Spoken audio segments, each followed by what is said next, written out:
யாவர்க்குமாம் தமிழ் அமுது என்ற தலைப்பில் தமிழ் நூல் வெளியீட்டு விழாவில் ஆசான் மா. செந்தமிழன் அவர்களது உரை. தமிழ் நூல் மற்றும் ஆசான் மா. செந்தமிழன் அவர்களுடைய பிற நூல்களைப் பெற செம்மை வெளியீட்டகத்தின் வாட்ஸ்அப் எண் 9385389776. நன்றி. அனைவருக்கும் வணக்கம். நிலைவனநாதர் ஆலயத்தின் கும்பக்கல் பதித்தல் மற்றும் தமிழ் நூல் வெளியீடு என்பது இன்றைய நிகழ்வு.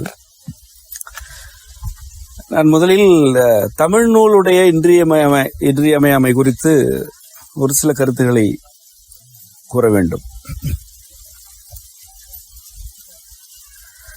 தமிழ் நூல் என்பது இறைவன், இறைவி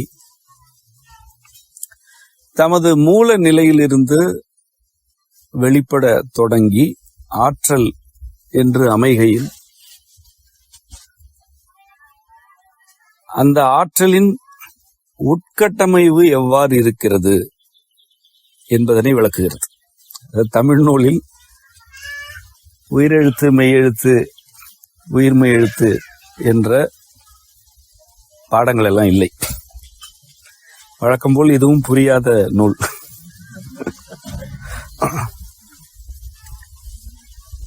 தமிழ் நூல் அ என்ற எழுத்து எவ்வாறு முதலில் அமைகிறது என்பதனை சூத்திரங்களோடு அதற்குரிய அளவீடுகளோடு விளக்குகிறது. உயிரெழுத்துக்கள், மெய்யெழுத்துக்கள், உயிர் மெய்யெழுத்துக்கள் ஆகியன உண்மையில் ஆற்றலின் நிலைகள்தாம் என்பதனை நிறுவுவதுதான் தமிழ் நூல். ஆற்றல் கொள்கையும் தமிழ் கொள்கையும் ஒன்று என்பது தமிழ் நூல்.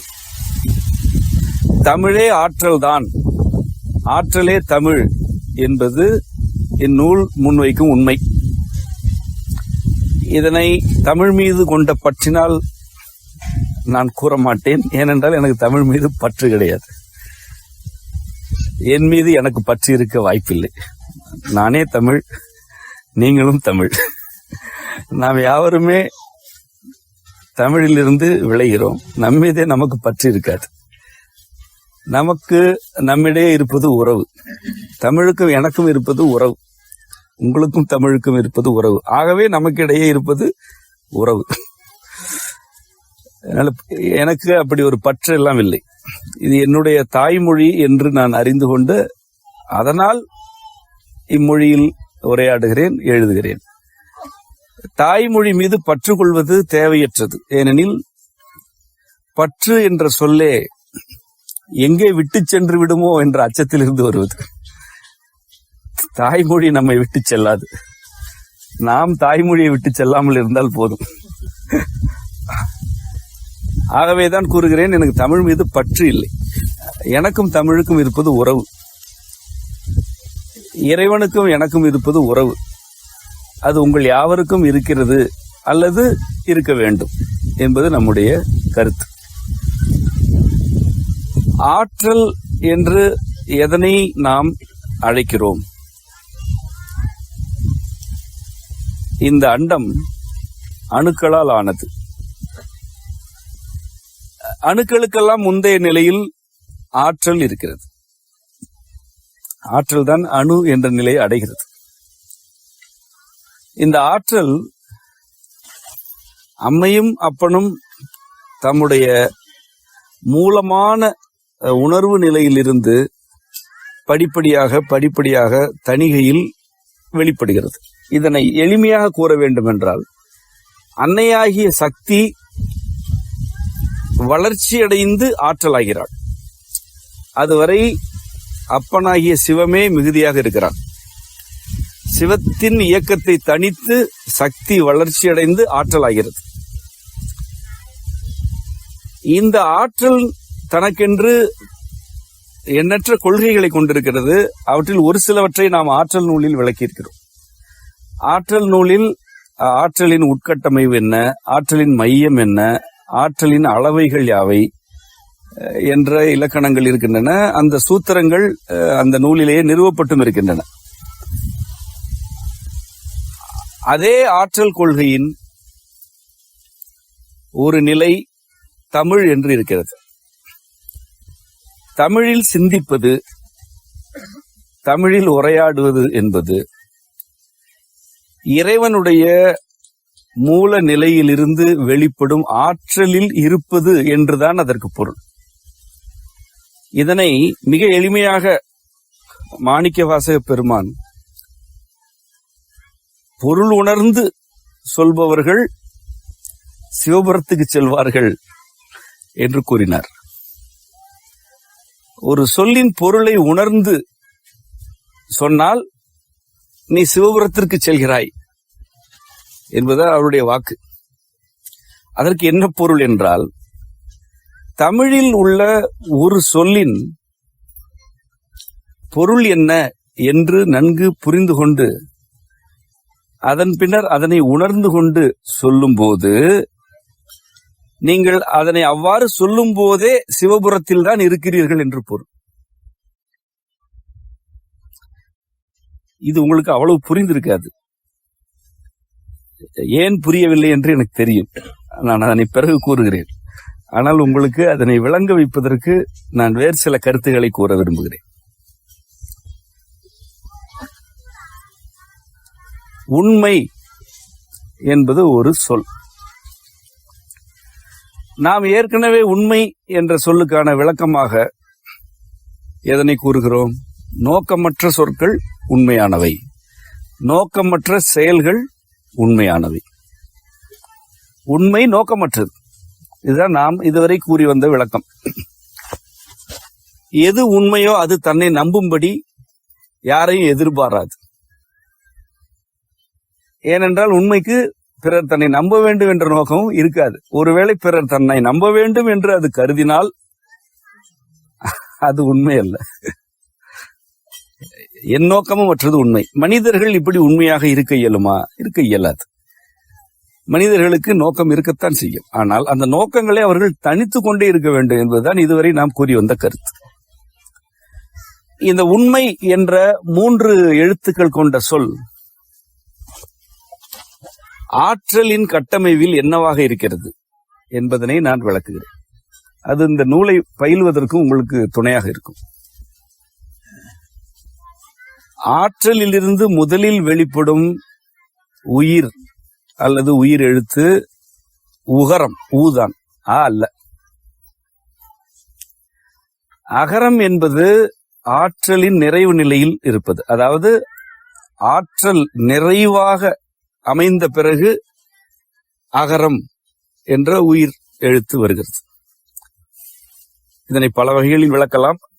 தமிழ் நூலில் அது அளவையியலாகவும் சூத்திரங்களாகவும் பல வகைகளில் அது நிறுவப்பட்டிருக்கிறது. ஆனால் இந்த உரையின் வழியாக நான் உங்களுக்கு கூற விரும்புவது, உகரம்தான் ஆற்றலில் முதலில் பிறக்கிறது, இறுதியாக பிறப்பது அ. அவ்வாறு ஆற்றலில் இறுதியாக பிறக்கும் அ மனிதர்களுடைய உடல் வழியாக முதலில் வெளிப்படும். அது அப்படித்தான். அங்கு நிறைவடைந்து விட்டது. நிறைவடைந்த ஒன்று முதலில் பிறக்கும். ஆற்றல் நிறைவடைந்தால் அணுவாகும். அது நிறைவடைந்த பிறகு அணுவாகும். அணுதான் அண்டத்தின் முதல் என்று கூறலாம். ஆனால் உண்மையிலே அணுதான் அண்டத்தின் முதலா? இல்லை. அணு அண்டத்தின் முதல் என்பது அதன் வடிவத்தை வைத்து நாம் கூறும் கருத்து. ஆனால் அணுவுக்கு முன்பு ஆற்றலின் நிறைவு இருக்கிறது. ஆற்றலின் நிறைவுக்கு முன்பு ஆற்றலின் ஆதி இருக்கிறது. அவ்வாறு ஆற்றலின் ஆதி நிலையில் உள்ள உயிரின் அசைவுதான் உகரம், உ. இறுதியில் உள்ளது அகரம், அ. ஆற்றலின் மையம் என்பது இகரம். அது நம்முடைய ஆற்றல் கொள்கையில் உள்ள படிநிலைகளின்படி 32வது நிலை அல்லது 4-8. இகரம் என்பது மையம். உ, இ, அ.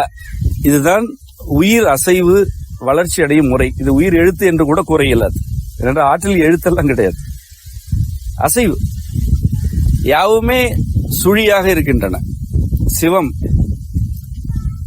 இயக்கத்தின் உச்சத்தில் இருக்கிறது. அது இயக்கத்தின் உச்சத்தில் இருந்தால் அசைவே கிடையாது. அது காலமே உறைந்து கிடக்கிறது. நிகழ்காலம் என்று எதுவும் இல்லை. எனும்போது எதிர்காலத்திற்கு வாய்ப்பே இல்லை. இந்த இரண்டும் இல்லை என்றால் கடந்த காலம் என்று ஒன்று இருந்திருக்க வாய்ப்பில்லை. காலமே இல்லை. காலம் உறைந்து கிடக்கிறது. அதுதான் சுழி. சுழி என்று நாம் குறிப்பிடும் எண் அல்லது எண் அமைவு காலத்தை குறிப்பது. காலம் உறைந்து கிடக்கிறது, எதுவுமே இல்லை. இந்த உறைந்த காலத்தை எது அசைக்கிறதோ அதுதான் உயிர். இவ்வாறு முதலில் அசையும் ஆற்றலின் உயிர் நிலைதான் உகரம். அடுத்ததாக மையம், ஆற்றல் மையம் என்பது 32ஆம் நிலை.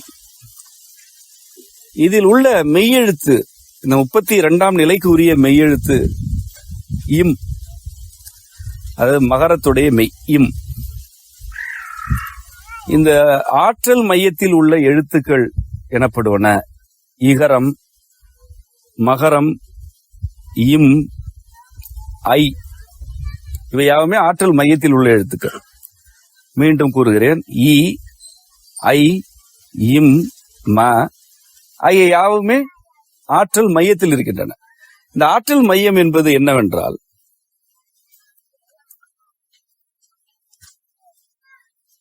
மனிதர்களால் எவ்வகையிலுமே கற்பனையே செய்ய இயலாத அளவிற்கான ஒரு சுழல் இயக்கம் கொண்டது. அது ஒரு சுழற்சி. நம்மால் கற்பனை செய்ய இயலாது. அது எந்த அளவிற்கான சுழற்சி என்றால், நாம் அமர்ந்திருக்கிறோம். நம் யாவருக்கிடையிலும் ஆற்றல் மையங்கள் கோடி, 1 கோடி 2 கோடி அல்ல, கோடி கோடி ஆற்றல் மையங்கள் நம் யாவருக்கு இடையிலும் சுழன்று கொண்டுதான் இருக்கின்றன. அவ்வாறு அவை சுழன்று கொண்டிருப்பினும் அதுக்கான தடயம் எதனையும் நாம் எந்த அறிவினால் அறிந்து கொள்வதில்லை. எது அறிவிற்கு ஆட்படாத நிலையில் இருக்கிறதோ அது இயக்கத்தில் மிகுதியானது. அறிவுக்கு ஆட்படும் என்றால் அது இயக்கத்தில் தனிந்த நிலையில் இருக்கிறது. ஆற்றல் மையத்தின் சுழற்சி இந்த பேரண்டத்தை, இது போன்ற பல கோடி பேரண்டங்களை கட்டி வைத்திருக்கிறது. ஒரு மனித உடல் வாழ்கிறது என்றால் அதனை கட்டுவதற்கு ஆற்றல் வேண்டும். ஆற்றல் தான் கட்டுகிறது. அந்த ஆற்றலில் அல்லது அந்த ஆற்றலுடைய இயக்கத்தில் ஏதேனும் பற்றாக்குறை ஏற்படுகிறது என்றால் உடல் சிதைகிறது. இது உங்களுக்கு புரியும்.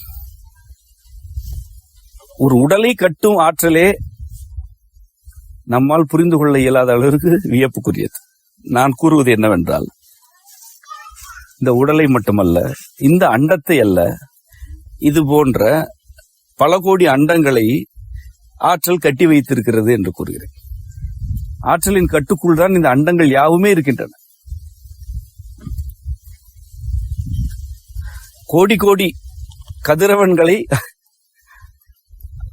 ஆற்றல் கட்டி வைத்திருக்கிறது என்றால் அதனுடைய மையம் எவ்வாறு இருக்கும், அதனுடைய சுழல் இயக்கம் எத்தன்மையது என்று நீங்கள் கற்பனை செய்து கொள்ள வேண்டும். ஆற்றல் மையமாகிய 4 அல்லது 32ஆம் நிலை இவ்வாறானது. இந்த நிலைக்கு உரிய எழுத்துதான் இகரம்.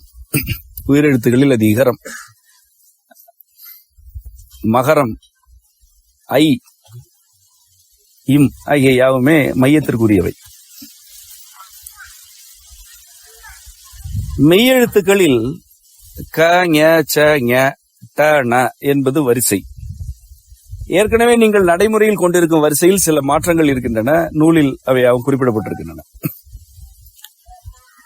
நகரம் அல்லது 3 சுழி கொண்ட நகரம் என்பது ஆற்றலின் முதல் 8 நிலைகளில் 6ஆம் நிலை. அதாவது இதற்கு என்ன பொருள் என்றால், நான் இவ்வளவு நேரம் ஆற்றலுடைய மையத்தை விளக்கினேன். இந்த ஆற்றல் மையத்தையே ஆக்குவது எது? ஆற்றல் மையம் அது கோடான கோடி அண்டங்களை சுழல் இயக்கத்தால் கட்டுகிறது. இப்படிப்பட்ட சுழல் இயக்கத்தையே கட்டுவது எது என்றால் அதன் ஆற்றல் படிநிலைகளின் 6ஆம் நிலையில் உள்ள அளவை, ஆற்றலின் அளவை. இந்த 6ஆம் நிலைக்கு உரிய எழுத்துதான் நகரம், 3 சுழி கொண்ட நகரம். உண்மை எனும் மூவெழுத்து சொல்லை பொருள் உணர்ந்து கூறினால் நாம் சிவபுரத்தில் மட்டும்தான் இருக்க இயலும். ஏனென்றால் உகரம் உயிர்களின் ஆதி, அது ஆற்றலில் உயிர் பிறக்கும் முதல் நிலை. இன் ஆற்றல் மையத்தையே அமைத்தருளும் 6ஆம் நிலைக்குரியது. மை என்பது ஒட்டுமொத்த ஆற்றலையும் சுழலச் செய்யும் மையம். அதுவே எல்லா கோடான கோடி அண்டங்களை எல்லாம் கட்டி வைப்பது, அதுதான் மை. இதுதான் உண்மை என்ற சொல்லுக்குரிய விளக்கம், தமிழ்நூல் வழியிலான ஆற்றல் கொள்கை வழியிலான விளக்கம். இப்பொழுது நாம் தமிழ்நூல் கொண்டு உண்மை என்ற சொல்லுக்குரிய அளவை என்ன, அதன் அளவு என்ன என்று எழுதிவிடலாம். அதற்கான சூத்திரங்களை அந்த நூலிலே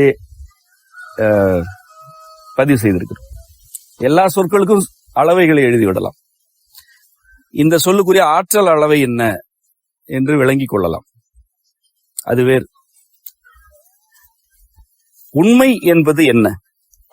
நோக்கமற்றது. இப்பொழுது உகரம், இன், மை ஆகிய 3 எழுத்துக்களுக்கும் நான் கூறிய விளக்கங்களை சிந்தித்து பாருங்கள். இதற்கு ஏதாவது நோக்கம் இருக்கிறதா? உகரம் ஆற்றலின் உயிர் அசைவின் ஆதியாக இருக்கிறது. அது என்ன நோக்கத்தில் இருக்கிறது? அதற்கு என்ன நோக்கம் இருக்குது? ஆற்றல் காலத்தை உரைநிலையில் கொண்டு தொடங்குகிறது. இந்த காலத்தின் உரைநிலையை உயிர் அசைக்க வேண்டும். இவ்வாறு அசைப்பதற்கு என்ன நோக்கம் இருக்கு? அணுக்களை பிறக்க செய்ய வேண்டும், தாவரங்களை எல்லாம் வளர்த்தெடுக்க வேண்டும், மனித குழந்தைகளை பெற்றெடுக்க வேண்டும் என்ற நோக்கம் இருக்குமா? ஒருவேளை அப்படி பெற்றெடுக்கவில்லை என்றால் ஆற்றலுக்கு என்று என்ற ஏதாவது இழப்பு உண்டா? ஆற்றல் இல்லாமல் போகுமா? இங்குள்ள எண்ணிறந்த அண்டங்களில் மனிதர் போன்ற உயிரினம் வாழும் பகுதி என்பது ஒரு புள்ளி கூட இல்லை என்று உங்களுக்கு தெரியும். இது ஒரு புள்ளி கூட இல்லை. இந்த புள்ளி கூட இல்லாத ஒரு பகுதியில் வாழும் நிலைத்தன்மையே இல்லாத ஒரே ஒரு உயிரின கூட்டத்திற்காகத்தான் இறைவனை இறைவியும் ஆற்றலை படைத்து ஒரு நோக்கத்தோடு உயிரை படைத்தார்களா? இல்லை.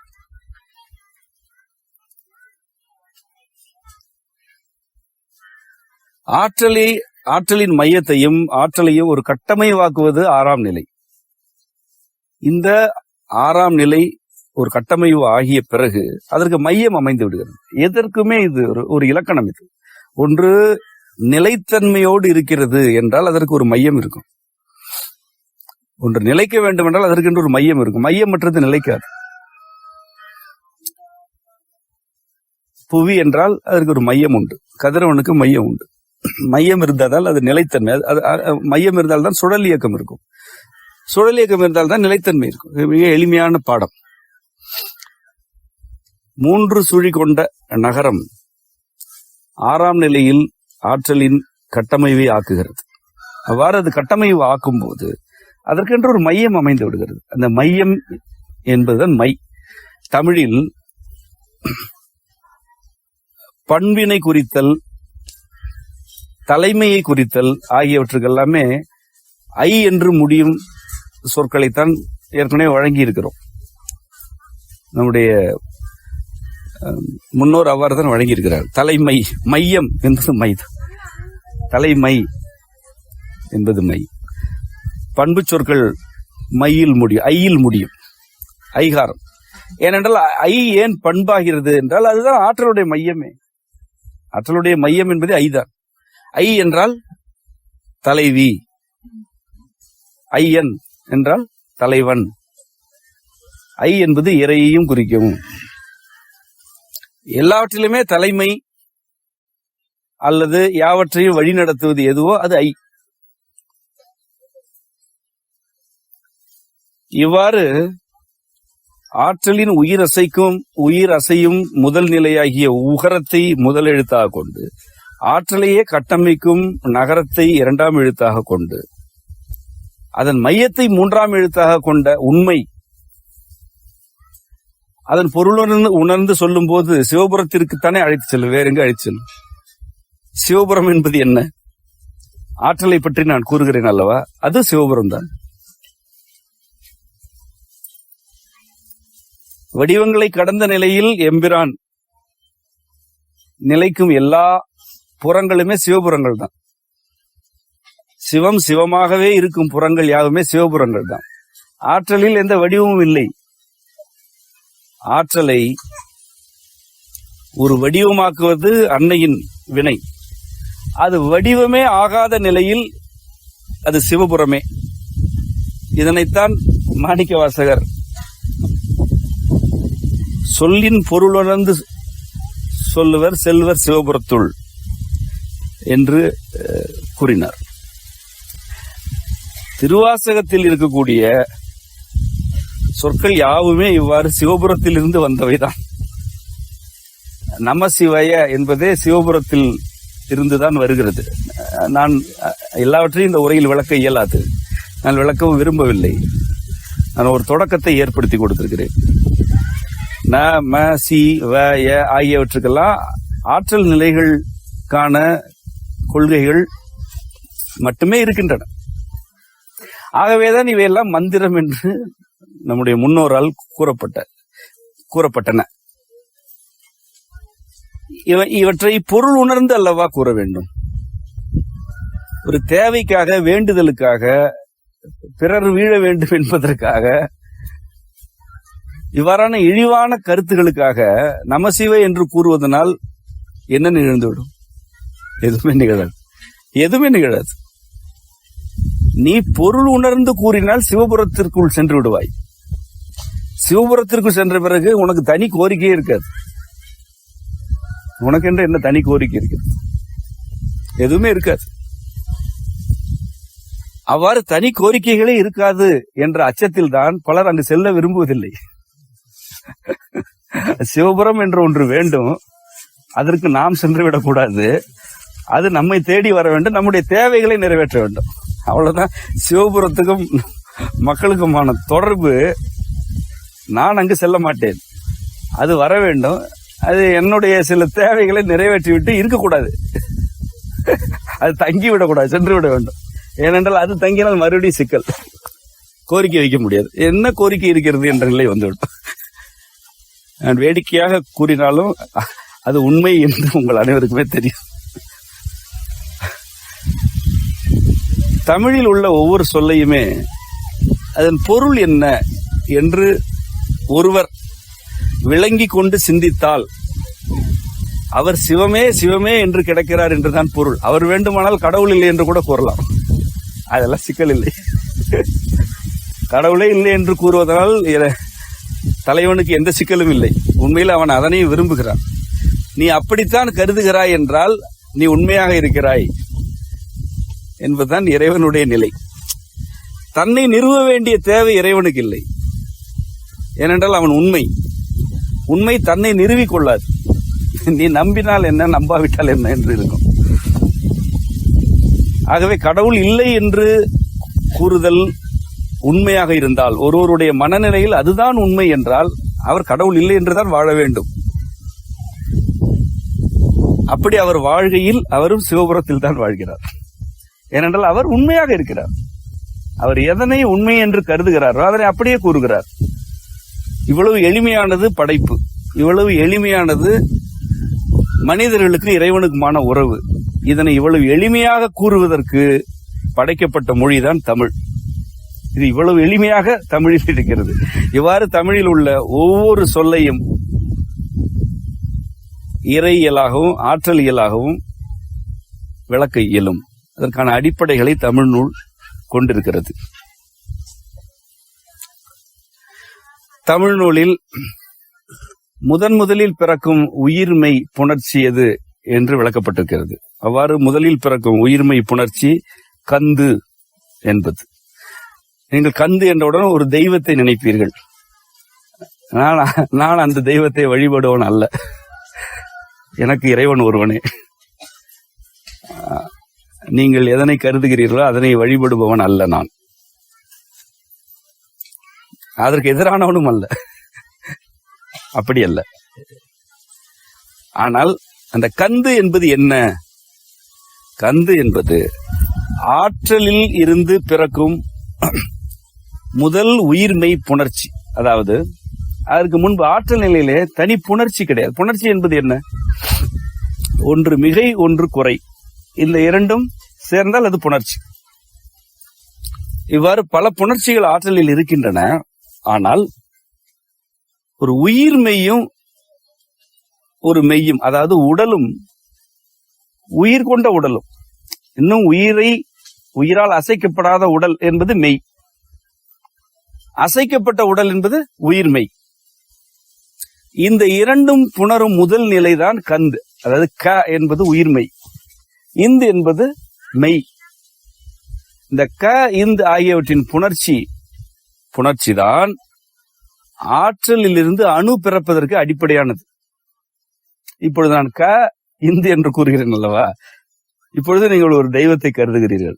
என்னை பொறுத்தவரை கவுக்கு ஒரு அளவை, இந்துக்கு ஒரு அளவை. என்னை பொறுத்தவரை அது ஒரு சூத்திரம். என்னை பொறுத்தவரை அல்ல, தமிழை பொறுத்தவரை அது ஒரு சூத்திரம், அவ்வளவுதான். க என்றால் அதற்கென்று ஒரு அளவை இருக்கிறது, இந்து என்றால் அதற்கென்று ஒரு அளவை இருக்கிறது. ககரத்தின் அளவை சுழி புள்ளி சுழி 1 5 6 2 5. இந்தின் அளவை சுழி புள்ளி 1 2 5. இந்த இரண்டின் புணர்ச்சியை புரிந்து கொள்வதற்கு சில கணக்கீடுகள் தேவை. அந்த கணக்கீடுகள் அடிப்படையில் நான் கந்து என்று கூறும்போது இந்த அளவைகளைத்தான் கூறுகிறேன். இந்த அளவைகள் ஆற்றலின் அளவைகள். ஒரு உயிர்மெய்யும் ஒரு மெய்யும் புணரும் முதல் நிலை கந்து. இந்த கந்தில் இருந்துதான் உயிர்மை என்ற நிலை கொண்ட எல்லா உயிரினங்களும் பிறந்து கொண்டே இருக்கின்றன. பிறந்தன அல்ல, பிறந்து கொண்டே இருக்கின்றன. எனக்கு இதில் என்ன வியப்பு என்றால், கந்து என்பது இறைவனின் மகன் என்ற கருத்து வழக்கத்தில் இருக்கிறது. அது எளிய மனிதர்களிடம் இருக்கிறது, பல ஆயிரம் ஆண்டுகளாக இருக்கிறது. ஆனால் இந்த கந்து என்ற சொல் இப்படி ஒரு ஆற்றல் கொள்கையில் இருந்து விளைந்தது என்பதனையோ, இது ஒரு இறைவனிடமிருந்து வெளிப்படும் ஒரு மகன் மகள் என்ற சொற்களுக்கெல்லாம் அப்பாற்பட்டது, ஒரு மைந்து. நாம் நூலில் மைந்து என்றுதான் குறிப்பிட்டிருக்கிறோம். மைந்து என்றோ அறுதிட்டு யாருமே கூறியதில்லை. எந்த ஏற்றுக்கொள்ளப்பட்ட கற்றோர் இயற்றிய எந்த நூலிலே இந்த கருத்துகள் இல்லை. ஆனால் மக்களுடைய வழக்காற்றில் இது இருக்கிறது. அதாவது தமிழ் கழக நூல்களில் இந்த கருத்து முற்றிலும் ஏற்றுக்கொள்ளப்பட்ட கருத்தல்ல. இப்படி யாரும் கூறவில்லை. சில கதைகள் இருக்கின்றனவே அன்றி இது ஒரு இலக்கணமாக கூறப்படவில்லை. அவர்கள் படித்தவர்கள். ஆனால் மக்கள் மிக தெளிவாக நேரடியாகவும் இறைவனுடைய மகன் கந்தன் என்று வணங்கி கொண்டிருக்கிறார்கள். பல ஆயிரம் ஆண்டுகளாக வணங்கி கொண்டிருக்கிறார்கள். இப்பொழுது நான் இருக்கிறேன். நான் முறையாக தமிழ் படித்ததும் கிடையாது. முறையாக இந்த ஆன்மீகம் எனக்கு தெரியாது, ஒன்றுமே தெரியாது. இன்று வரை நான் அந்த பக்கம் திரும்புவது கூட இல்லை. நான் ஆற்றல் என்ற ஒரு கொள்கையை பற்றிய இலக்கணங்கள், சூத்திரங்கள் ஆகியவற்றை பதிவு செய்து ஆற்றல் நூல் என்று இறைவன் அருளால் தான் வெளியிடுகிறேன். தமிழ் நூல் என்ற ஒரு நூலை இயற்றும் போது கந்து என்பது ஆற்றலின் நிறைவு நிலையிலிருந்து அணு பிறக்கும் நிலையை குறிக்கிறது என்பதனை நான் வெறும் அளவையாக மட்டுமே புரிந்து கொள்கிறேன். மீண்டும் மீண்டும் கூறுகிறேன், எனக்கு அந்த தெய்வன் நம்பிக்கையே இல்லை, இப்பொழுதும் கிடையாது. கந்தன் என்பவனை பற்றி எனக்கு தெரியும், முருகனை பற்றி எனக்கு தெரியும். ஆனால் நான் கந்தனையோ முருகனையோ வணங்குபவன் அல்ல. அவன் அப்பனை வணங்குபவன் அல்லது அவன் அப்பனோடு உறவாடுபவன். அது ஒரு தெய்வம். முருகன் என்பது ஒரு தெய்வம். நான் தெய்வத்தை வழிபாடுவன் அல்ல. நான் இறை வழிபாட்டில் இருப்பவன். தெய்வ வழிபாடு குறையானதும் அல்ல. அப்படி ஒரு மதிப்பீடு என்னிடம் இல்லை. ஆனால் நான் செய்வதில்லை, அவ்வளவுதான் என்னுடைய நிலை. இது இப்படி எந்த விதமான இந்த தெய்வ வழிபாடும் அற்ற எனக்கு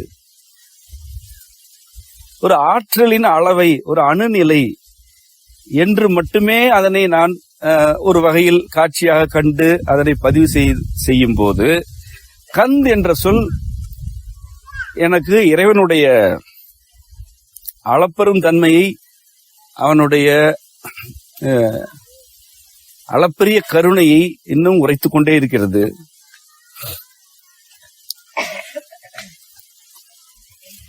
கந்த் என்ற அந்த முதல் மெய்ப்புணர்ச்சி மிக மிக துல்லியமாக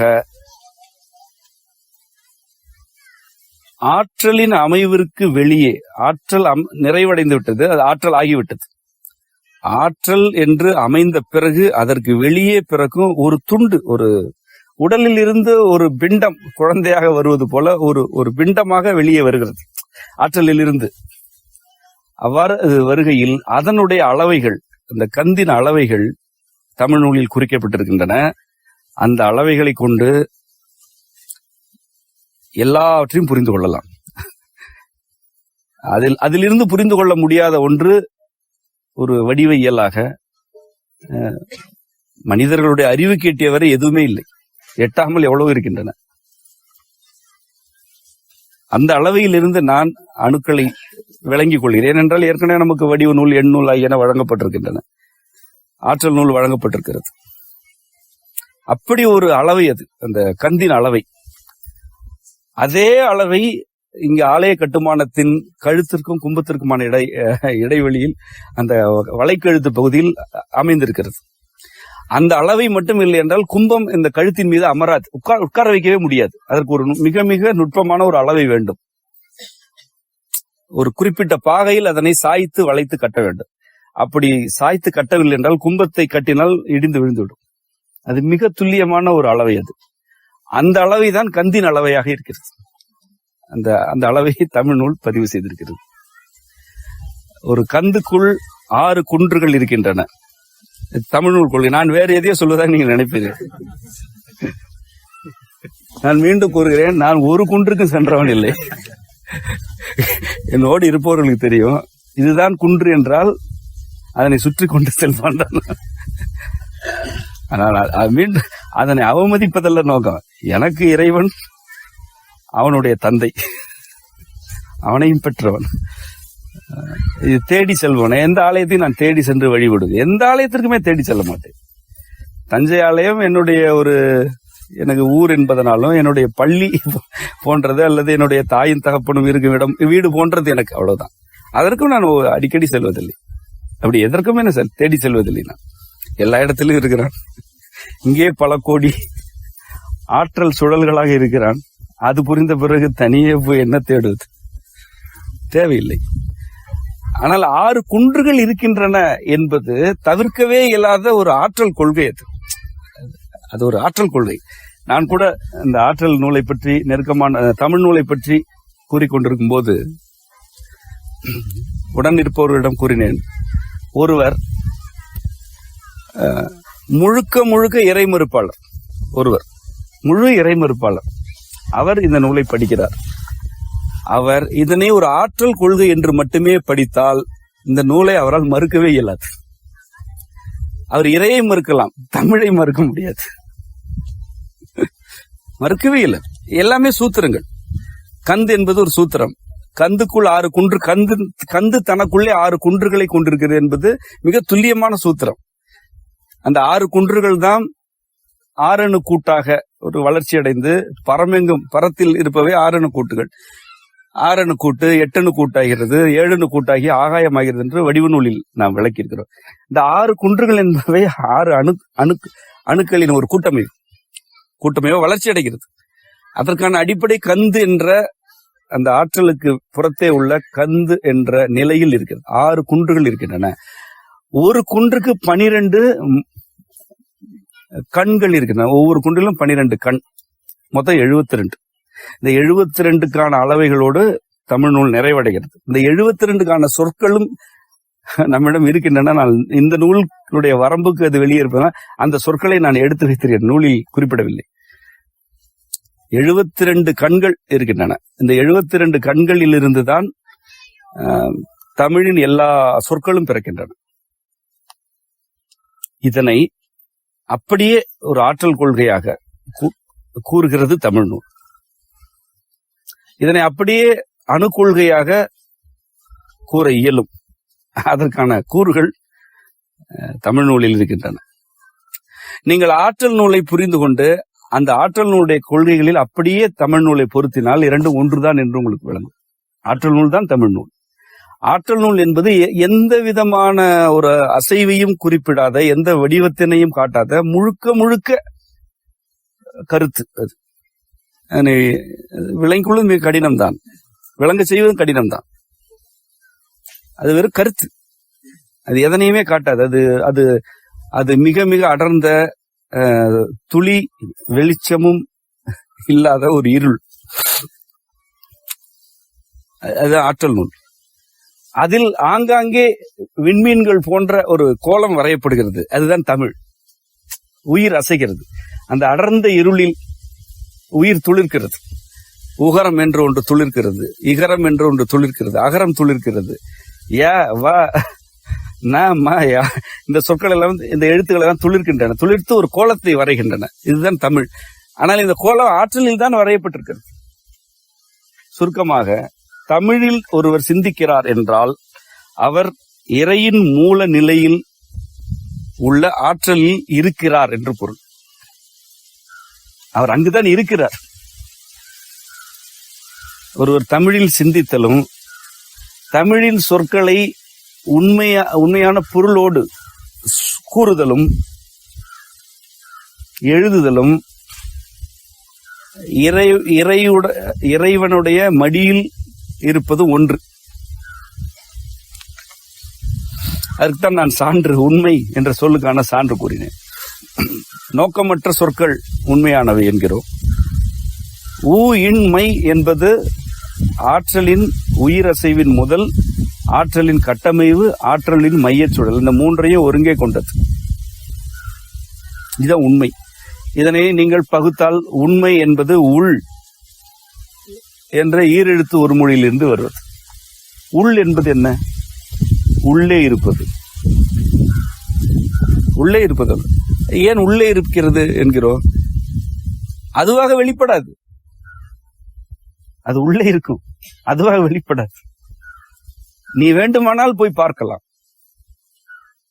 நீ வெளியே நின்று கொண்டு உள்ளே எதுவுமே இல்லை என்று கூறுவதனால் நான் இருக்கிறேன் என்று வெளியே வந்து தலையை காட்டாது. நீ இல்லை என்று வெளியே இருந்து கொண்டு கத்துகிறாயா? ஆமா, நான் இல்லை என்று இருக்கும். நீ இருக்கிறாய் என்று வெளியே இருந்து கொண்டு கத்துகிறாயா? ஆமாம், நான் இருக்கிறேன் என்று அப்பொழுது உள்ளேதான் இருக்கும். நீ உள்ளே சென்று பார்க்கலாம், அது வெளியே வந்து தன்னை காட்டாது. அத உள் என்பது உள்ளுதல், உள்ளம் ஆகிய சொற்களாகவெல்லாம் வளர்ச்சி அடைந்திருக்கிறது. அதுதான் உண் என்றாகிறது. நாம் உணவு கொள்கையில் கூட குறிப்பிட்டுகிறோம். உணவு என்பது உண் என்பது என்ன? அது உள், உள்ளம் ஆகிய சொற்களுக்கான பொருள் அடிப்படையில் இருந்துதான் வருகிறது. அதுதான் உணவு ஆகிறது என்று விளக்கி இருக்கிறோம். அவ்வாறு உள்ளே இருக்கும் நோக்கமற்ற தலைமை, உள்ளே இருக்கும் எவ்விதமான நோக்கமும் மற்ற ஆற்றலை கட்டியமைத்து உயிர் அசைவாக இருக்கக்கூடிய ஒன்று, அதுதான் உண்மை. இந்த நிலையில் உண்மை என்பதும் இறைவன் என்பதும் ஒன்று தானே. இறைவனே உண்மை, உண்மையே இறைவன், இரண்டு ஒன்று தானே, இரண்டு வேற வேற அல்ல. சிவம் என்ற சொல் எவ்வாறு மந்திரம் என்று தமிழ் நூலில் தமிழ் நூல் பிற்பகுதியில் இருக்கிறது. சி என்றால் என்ன, வ, இம் ஆகியவற்றினுடைய அளவைகள் யாவை, ஆற்றலுடைய அளவைகள் யாவை என்று இருக்கிறது. இவ்வாறு தமிழில் உள்ள தொன்மையான சொற்கள் யாவுமே சிவபுரத்தில் இருந்துதான் வருகின்றன என்பதனை நான் மேலும் உணர்ந்து கொண்டேன். இந்த நூல் வழியாக நான் உணர்ந்து கொண்டது. சிந்தனை என்பது எல்லா உயிர்களுக்கும் வழங்கப்பட்டிருக்கூடிய இறைவனின் அருங்கொடை. ஒரு தாவரம் சிந்திக்கிறது, புழுக்கள் சிந்திக்கின்றன. சிந்தனை என்பது என்ன? ஒரு செடி எங்கு வேறுவிட வேண்டும் என்ற கருத்தினை கொடுப்பது, அதுதானே சிந்தனை. எங்கு வேறுவிட வேண்டும், எப்படி துளிர்க்க வேண்டும், என்ன வண்ணத்தை வெளிப்படுத்த வேண்டும், என்ன சுவையை வெளிப்படுத்த, எல்லாமே சிந்தனை தானே. எல்லாமே சிந்தனை. இப்படி ஒரு தாவரம் என்ன செய்ய வேண்டும், என்ன செய்யக்கூடாது என்பதனை ஏதோ ஒன்று வழி நடத்துகிறது அல்லவா? அந்த ஏதோ ஒன்று எது? அது தாவரத்தின் அறிவா? அந்த தாவரத்தை நீங்க எவ்வளவு ஆய்வு வேண்டுமானால் செய்து பாருங்க, அந்த தாவரத்துக்கு அந்த அறிவு இருக்கிறது என்று எப்படி நிறுவுவீர்கள்? ஒரு தாவரத்தின் செயல்பாடு வழியாகத்தான் அதற்கு அறிவு இருக்கிறது என்று நாம் புரிந்து கொள்கிறோம். அந்த தாவரத்தின் உடலினை கூறிட்டால் அதற்கு என்ன அறிவு இருக்கிறது என்று புரிந்து கொள்ள முடிகிறதா? அது செயல்படுகையில் அதற்கு இவ்வளவு அறிவு இருக்கிறது. ஆனால் தாவரத்தை எவ்வளவு கூறுகளாக்கினாலும், எவ்வளவு ஆய்வுக்குட்படுத்தினாலும் இது எங்கிருந்து வருகிறது என்பதற்கு என்ன விளக்கம் இருக்கிறது? அது விளக்க இயலாது. இது எங்கிருந்து வருகிறது என்றால் மொழியிலிருந்து வருகிறது. சிந்தனையில் மொழி இருக்கிறது. நாம் ஏற்கனவே கூறியிருக்கோம், மொழி மனமெனப்படுவது மொழி நிறை கூட்டம். மனம் என்பதே மொழியின் நிறை, அதாவது நிரல்கள், பல்வேறு தரவுகள். வேறு வகையில் சொல்ல போனால் எல்லாமே எண்கள் தான். எல்லாமே எண்கள் தான். எண்களால் பின்னப்பட்ட ஒரு மொழி.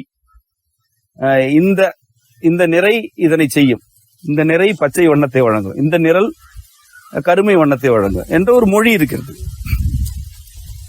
அந்த மொழி சிந்தனையில் இருக்கிறது. அதுதான் எல்லா உயிரினங்களையும் வழி நடத்துகிறது. அதுதான் இந்த கருத்துக்களை என்னை பேச வைக்கிறது. அதுதான் இந்த கருத்துக்களை உங்களை கேட்க வைக்கிறது. அதுதான் விளங்கிக் கொள்ளவும் வைக்கிறது. அதுதான் உணர்த்துகிறது. அந்த மொழி இறைவனின் மொழி. அந்த இறைவனின் மொழியிலிருந்து பிறக்கும் மொழிகளின் மூலமான நிலைதான் தமிழ். அதுதான் மூல நிலை. தமிழ் என்பது வெறும் பேச்சு மற்றும் எழுத்து மொழி அல்ல, அது இறைமொழி. நாம் ஏற்கனவே இறைத்தமிழ் என்றுதான் கூறுகிறோம். ஆனால் நான் இவ்வளவு புரிந்து கொண்டெல்லாம் அப்பொழுது கூறவில்லை. அப்படி நான் கருதினேன், கூறினேன். இன்று நான் அப்படி கருதி கொண்டு கூறவில்லை. ஒரு நூலாக அதன் எல்லா மெய்ப்பாடுகளையும் பார்த்துவிட்டுத்தான் கூறுகிறேன். இறைத்தமிழ் என்பதுதான் உண்மை. தமிழ் இறைக்குரியது. ஆதலால் தான் தமிழில் இறைவனை பாடிய நம்முடைய முன்னோர்களில் மிக பெரும் பகுதியினர் வெற்று நம்பிக்கைகளை பதிவு செய்யவில்லை. 101 கோடியின் மேற்பட விரிந்தன என்று அணுக்களையும் அண்டத்தையும் ஒரு ஒருங்கிணைந்த புள்ளியில் மாணிக்கவாசகர் கூறுகிறார். ஆற்றல் நூலுடைய இறுதி பகுதியே 101 கோடிக்கான கணக்குகளோடு தான் முடிகிறது. அது ஆற்றலுடைய அளவீடுகள், ஆற்றலுடைய சூத்திரங்களை எல்லாம் அந்த நூலில் பதிவு செய்து கொண்டே வருகையில் அந்த கணக்கு 1000 கோடிக்கு சென்றது. 1000 கோடி 100 கோடி ஆனது. அதன் பிறகு எப்படி கந்து என்ற பிறப்பு ஆற்றலுக்கு வெளியே வந்து விழுகிறதோ அதுபோல 100 கோடிக்கு அடுத்து ஒன்று என்று ஒன்று வருகிறது. அது ஆற்றல் நூல் படிப்பவர்களுக்கு புரியும். 101 கோடி என்பதில் தான் ஆற்றல் நிறைவடைகிறது, நிறைவடைந்து வளர்ச்சி அடைகிறது. இதனை மாணிக்கவாசகர் ஒரு வரியில் கூறிவிட்டார். இல்நுழை கதிரின் துண்ணணு புறைய 101 கோடியின் மேற்பட விரிந்தன என்று கூறுகிறார். ஒரு வரி. ஆனால் ஆற்றல் நூலில் அது கணித சூத்திரங்களாக அது நிறுவப்பட்டிருக்கிறது. 101 கோடி என்று வியந்து பாடவில்லை. அது கணித சூத்திரங்களாக ஆற்றல் நூலில் நிறுவப்பட்டிருக்கிறது. இறைவனுடைய உணர்தலை பெறுதல் என்பது அவனை துதிபாடுவதற்கான ஒன்று அல்ல, சடங்குகள் செய்வதற்கானது அல்ல, சில பொருட்களை அவனுக்கு படையல் செய்து அவனை வளைத்து போடலாம் என்ற ஒரு அகந்தை பிடித்ததும் அல்ல. அது இறைவனை உண்மையாகவே தன்னுடைய தாயாகவும் தந்தையாக ஏற்றுக்கொள்ளுதல். நீங்கள் மெய்யாகவே இறைவனை குறைந்தது மதிக்கிறீர்கள் என்றால் சடங்குகளால் அவனை இழிவுபடுத்த மாட்டீர்கள். அது முதலில் நீங்கள் அதனை புரிந்து கொள்ள. உங்களுடைய சடங்குகள் இறைவனை நிந்திக்கின்றன, அவனை இழிவுபடுத்துகின்றன. நீங்கள் சில பொருட்கள் வழியாக அவனை வசப்படுத்துவதாக கருதுகிறீர்கள். இதைவிட இப்படித்தான் இழிவு செய்கிறீர்கள் அவனை. அவனுக்கும் உங்களுக்கும் இருப்பது உறவு. அவன் உங்களோடு உறவாடுவதற்கு விரும்புகிறான். உங்கள் உறவை அவன் விரும்புகிறான். அவன் உங்கள் உறவை தவிர எதையுமே நாடவில்லை. உங்களிடமிருந்து அவனுக்கு எதுவும் தேவையில்லை. உங்கள் உறவு கூட அவனுடைய தேவை கிடையாது. அது அன்பினால் அவன் அப்படி விரும்புகிறான். ஆனால் நீங்கள் உங்களுடைய மாலைகளால் அல்லது பல்வேறு பொருட்களால் அவனை இழிவுபடுத்துகிறீர்கள். அன்பினால் என்ன வேண்டுமானாலும் செய்யலாம். அன்பினால் பன்றிக்கறி படைத்தவனைத்தானே அவன் அரவணைத்தான்.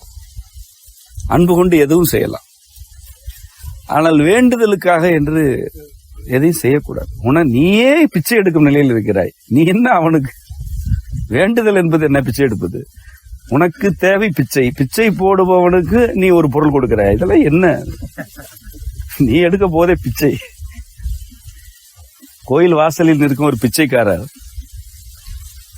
ஒரு புது துண்டு வாங்கி உங்களுக்கு கொடுத்து விட்டு ஐயா என்று கை நீட்டலாம் எப்படி இருக்கும்? அதுபோல நீங்கள் இறைவனுக்கு மாலை, பால், பழம், என்னென்னவோ தெரியவில்லை, என்னென்னவோ அதெல்லாம் கொடுத்து விட்டு எனக்கு இதை செய்து முடித்து கொடு. பிச்சை என்ற நிலையில இருக்கிறாய் நீ. இறைவனோடு உறவாடி ஐயா எனக்கு இது வேண்டும், ஐயா என்னை ஆற்றுப்படுத்து, என்னை இதிலிருந்து மீட்டெடு, என்னை நெறிப்படுத்து, என்னை இன்பமாக வாழச் செய் என்று உரிமையுடன் கேள். உனக்கு அவனுக்கு இருப்பது உரிமை. நீ என்ன அவனுக்கு ஒரு பொருள் கொடுப்பது? கொடுத்து விட்டு என்ன கேட்பது? எவ்வளவு ஒரு இது எவ்வளவு இழிவு. இறைவனை எவ்வளவு இழிவு செய்கிறீர்கள். உங்களுக்கு அது புரிகிறதா? நான் எவ்வளவு கூறினாலும் நான் தான் கதறுகிறேன். என்னால் இதை கேள்விப்படவே முடியவில்லையே. கேள்விப்பட்டாலே எனக்கு உண்மையில கோபம் வருகிறது. எப்படி இது? அது எப்படி இவ்வளவு இழிவுபடுத்த முடியும்? ஒரு மனிதரை நீங்கள் ஏதோ ஒரு தேவைக்காக சந்திக்க செல்லும் பொழுது அவருக்கு இதனை வாங்கி கொண்டு போய் கொடுத்தால் அவர் இந்த வேலையை செய்து முடிப்பார் என்று தெரிந்து வாங்கி செல்கிறீர்கள். அதுவே இழிவு. யாருக்கு இழிவு? உங்களுக்கு இழிவு. இதுவே ஒரு இழிவு தானே. எனும்போது இறைவனை இப்படி நீங்கள் ஏன் கற்பனை செய்ய வேண்டும்? அவன் அப்படி இல்லை. அப்படி இருப்பவன் இறைவன் இல்லை. நானே எவ்வளவு சொல்லிவிட்டேன். அடுத்த நாள் கணக்கு உங்களுக்கு தெரியும். அடுத்த நாள் கணக்கு போய் அதை தான் செய்ய போகிறீர்கள். சரி, அது வேறு. ஒரு அளவுக்கு மேல் நாம் அதற்கு சொல்லி ஆக போகுது. அவனாலேயே ஒன்றும் முடியவில்லை. இப்ப நான் அவனுடைய உடலே நெய்யாலும் பழங்களாலும் கழுவப்படும் போது நாள் கதறி என்ன ஆக போயிருது? சரி, இருக்கட்டும். இப்படி தமிழ் நூல் இறைவனுக்கும் நமக்குமான உறவினை கூறுகிறது. சிந்தனையாக இறைவனே இருக்கிறான். இவ்வாறு சிந்தனையாக இருக்கும் இறைவன் எளியோர்களுக்கு தன்னை உணர்த்துகிறார். இறைவன் எப்பொழுதும் எளியோர்களுக்கு தான் தன்னை உணர்த்துவான். அவன் அறிவாளிகளை நாடுவதில்லை. அவன் எளியோரை, முட்டாள்களை, தன்னுடைய குழந்தைகளை விரும்புகிறான். அன்னை தன்னுடைய குழந்தைகளுக்கு முளைகளை சப்பத் தருகிறாள். வளர்ந்த குழந்தைகளை தள்ளி வைக்கிறாள். குழந்தைகளை அன்னை விரும்புகிறாள். குழந்தைகளுக்கு மெய்யறிவை அன்னை ஊட்டுகிறாள். அவ்வகையில் எவ்வகையான எந்தவித கல்வி அறிவு, பட்டறிவு, சூழலறிவு என்று எதுவுமே இல்லாத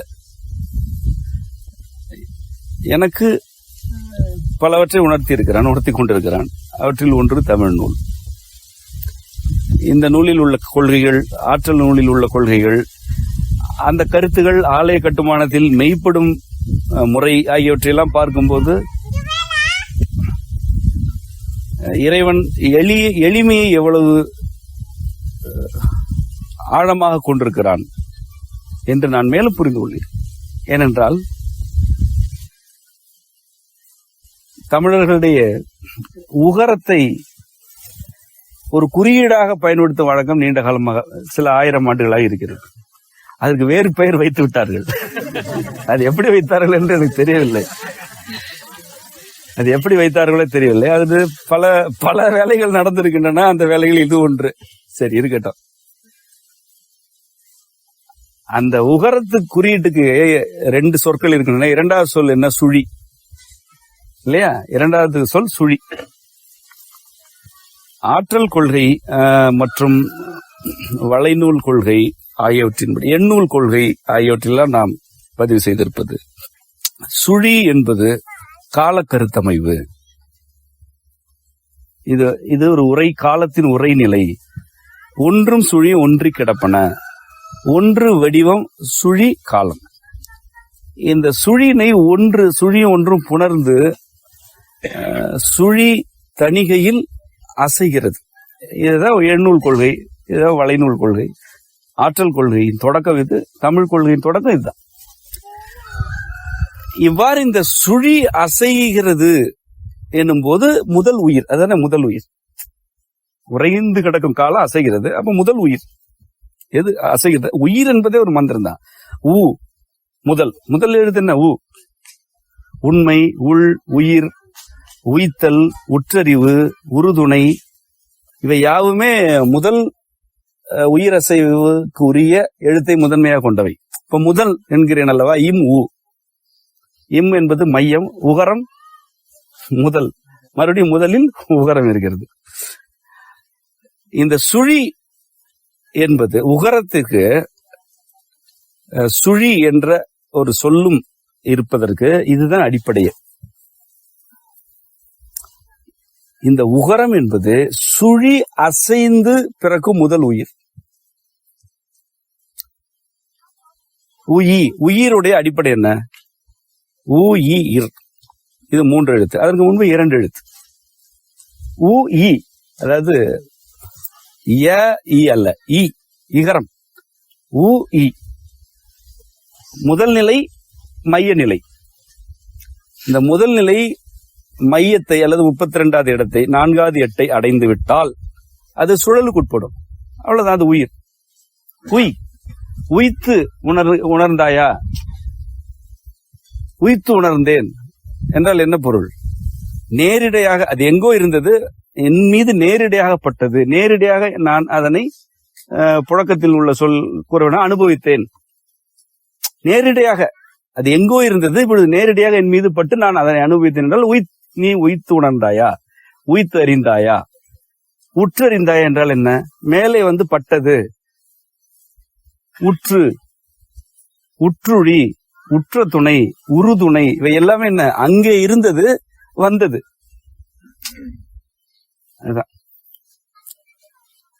உயி என்பது அசைவின் ஆதியாக இருந்தது, மையத்துக்கு வந்து விட்டது. வந்த பிறகு, இகரமான பிறகு அது உயிர். அதற்கு பிறகு அது அது அங்கு அது உயிர் ஆகவில்லை. உகரம் வந்து அசைகிறது, அவ்வளவுதான். இது ஆற்றலின் 64 படிநிலைகளில் 5வது படிநிலை உகரத்துக்குரியது. 24வது படிநிலையில் உகரம் நிறைவடைகிறது. 32வது படிநிலையில் இகரம் நிறைவடைகிறது. 60வது படிநிலையில் அகரம் நிறைவடைகிறது. இவை யாவற்றுக்குமே அளவைகள் உள்ளன. அவ்வகையில் உயி என்பது ஓரெண்ணின் மிகச் சரியான ஒரு பாதி, அதாவது சுழி 5. உயி என்பது என்ன? சுழி 5, அதோடைய அளவை சுழி 5. ஒரு உயிர்மெய் இருக்கிறது என்றால் உயிர் கொண்ட ஒரு மெய். அந்த மெய் என்பது இங்க என்ன? உயிரற்ற உடல் அல்ல, அப்படி எதுவும் கிடையாது. மெய் என்பது இங்க என்னென்றால் நிலைத்தன்மை கொண்டது. எது அசைவற்றது? எது அசைவற்றது? மிகுதியான இயக்கத்தில் இருப்பது அசையாது. அதாவது சிவ மிகுதி தான் மெய், அது அசையாது, நிலைத்தன்மையில் இருப்பது. இந்த சிவமிகுதி மெய் உயிரோடு சேர்ந்து உயிர்மெய் ஆகிறது. இந்த உயிர்மெய் என்பது ஒன்று இல்லையா? இப்பொழுது நான் என்ன அளவை சொன்னேன்? உயிர்க்கு சுழிப்புள்ளி 5. நான் சொன்ன எல்லாமே கணக்கு. 8ஆம் நிலையில் சுழிப்புள்ளி 1, 2, 5. 16ஆம் நிலையில் அதனுடைய இருமடங்கு. இப்படியே வரும்போது 32வது நிலையில் அதனுடைய அளவை சுழிப்புள்ளி 5. உயி என்ற 2 எழுத்துக்களுடைய அளவை சுழிப்புள்ளி 5. அது அசைவின் ஒரு நிலை. ஒன்றில் ஒரு பாதி உயிர், ஒரு பாதி மெய். இதனை தமிழ் எழுத்தின் இலக்கணமாக கூறுகிறேன். ஆனால் நூல் அப்படி நூலை பொறுத்தவரை எல்லாமே சூத்திரங்கள் தான். நூலை பொறுத்தவரை ஒரு சூத்திரம், அவ்வளவுதான். சுழிப்புள்ளி 5 உயி என்பது. உயிர் என்று வரும்பொழுது அதோடைய அளவை மாறுபடுகிறது, அது தணிகிறது, மேலும் தணிகிறது. அது நமக்கு இருப்பது உயி அல்ல, உயிர். அது நன்கு தணிந்த நிலை. இடையின ரகர மெய். இந்த ஈர் எங்கெல்லாம் வருகிறது? உயிர், மயிர், செயிர், தயிர், இருத்தல், இவை யாவுமே ஒரு நிலைநாட்டத்தை குறிப்பன. இரு, இருக்கை இல்லையா? இறங்குதல். மயிர் என்பதே இறங்கி வரும் ஒரு வடிவம் தான். இறங்கி வரும் ஒரு வடிவம். கருமையான மை, கருமை. தலை, மை என்றால் தலை. ஈர்னா இறங்கி வருதல். ஈர். உயி என்பது உயிர் என்று ஆகும் பொழுது ஆற்றலில் உயி என்று இருக்கும் அந்த நிலை தாழ்ந்து இறங்கி ஒரு ஒரு செடியாக, புல்லாக, பூண்டாக, பறவையாக, விலங்காக, மனிதராக வருகிறது. அதான் உயிர் இறங்கி வருகிறது. அதான் தாழ் சடையான். தாழ் சடையான இறைவனுக்கு நீண்ட கூந்தல் இருப்பதாக கருதுகிறார்களே தவிர, அதுக்கு என்ன? அது இதைத்தான் மாணிக்கவாசகர் பாடுகிறார். சொல்லின் பொருள் உணர்ந்து பாடு. இறைவன் உயி என்ற நிலையில் இருக்கிறான். அப்பொழுது அவன் அணுவினை அமைத்துக் கொண்டிருக்கிறான். அவனே உயிர் என்று இறங்கி வந்தான் என்றால், இறந்து கேட்கிறேன் என்றால் என்ன? என்னை தாழ்த்திக் கொள்கிறேன். இரத்தல் என்றால், இரக்கம் என்றால் என்ன? இவை யாருமே தாழ்ந்து வரும் கருத்து. பயிர் என்றால் பசுமை. பசுமையான ஒரு வடிவம் வளைந்து மடங்கி தாழ்ந்து வந்தால் நெல் ஒரு பயிர், செடி அல்ல இல்லையா? எதெல்லாம் பயிர் என்று கூறுகிறோம்? நெல்லை பயிர் என்கிறோம். பச்சை பயிர், இவை எல்லாமே வளர்ந்து பசுமை நிலையிலே மடங்கி வளைந்து தாழ்ந்து வருவன பயிர். இப்படி ஒவ்வொரு சொல்லுக்குமான பொருள் மூலம் என்பது ஆற்றலுக்குள்ளே இருக்கிறது. உயி என்பது உயிர் என்று ஆகும் பொழுது உயிரின் அளவை சுழிப்புள்ளி 5 என்றால் உயிர் எனும்போது அதனுடைய அளவை மாறுபடுகிறது. அதாவது உயிரின் ஆற்றல் குறைகிறது, தணிந்து போகிறது. தணிவதனால்தான் நான் வாழ்கிறோம். உயிராற்றல் மிகுதியாக இருந்தால் அப்படியே நாம் மறைந்து விடுவோம். அப்படியே நாம் யாரும் மறைய போவதில்லை. அப்படி ஒரு நிலை இருக்கோ என்று யாரும் எது செய்து விடாது. இது வேற. அதாவது எந்த அளவுக்கு இயக்கம் தணிந்து போகிறோ அந்த அளவு வடிவம் இருக்கும். உயிர் என்று இருப்பதனால் நமக்கு உடலின் உள்ளே அசைவு இருக்கிறது, வாழ்க்கை இருக்கிறது. அதான் உயிக்கும் உயிருக்கும் வேறுபாடு. உய் என்பது அதற்கெல்லாம் முந்தைய நிலை. அதை நான் ஏற்கனவே கூறினேன். நேரடியாக உனக்கு தெரியுமா? அது உன்னை அடைந்ததா? நீ அனுபவித்தாயா? நீ பெற்றாயா என்பது. இப்படி ஒவ்வொரு சொல்லுக்கும் ஒரு சூத்திரம் இருக்கிறது. அல்லது தமிழில் சொற்கள் யாவுமே சூத்திரங்கள் தான், யாவே சூத்திரங்கள் தான், கணக்கு எல்லாமே அளவைகள். இப்பொழுது நான் கேட்கிறேன், இப்படி ஒவ்வொரு சொல்லுக்குமான பொருள் இதுதான் என்பதனை, இதற்கு இதுதான் அளவு என்பதனையும் ஒரு மனிதரோ 1 கோடி மனிதரோ கட்டமைக்க இயலுமா? சரி, அப்படி கட்டமைத்திருந்தால் பல ஆயிரம் ஆண்டுகளுக்கு பிறகும் அந்த மொழியில் இதே பொருளுடைய சொற்கள் சிதைவுறாமல் புழக்கத்தில் இருக்குமா? அதுக்கு என்ன வாய்ப்பு இருக்கிறது? அப்படி எந்த மொழி இருக்கிறது உலகத்துல? பல ஆயிரம் ஆண்டுகளாக ஒரு சொல்லுக்கு இதுதான் பொருள் என்று பொருள் மாறாமல் பல்லாயிரம் ஆண்டுகளாக இருக்கக்கூடிய மொழி எத்தனை? இன்று எழுதியும் பேசிக் கொண்டிருக்கும் மொழி எத்தனை? ஒரு ஊருக்கு செல்லும் போது, இங்கே கொங்கு பகுதியில் கடுவன் என்ற சொல் இருக்கிறது இல்லையா? அது வேற எங்கும் கிடையாது. இந்த கடுவன் என்ற சொல் தொல்காப்பியத்தில் இருக்கும் சொல். நாய் போன்றவற்றினுடைய ஆண்மை, ஆண்பால் உயிரினத்தை நீங்கள் கடுவன் என்கிறீர்கள். இந்த சொல் தொல்காப்பியத்தில் இருக்கிறது. வேறு தமிழகத்தில் வேற எந்த பகுதியிலுமே கிடையாது.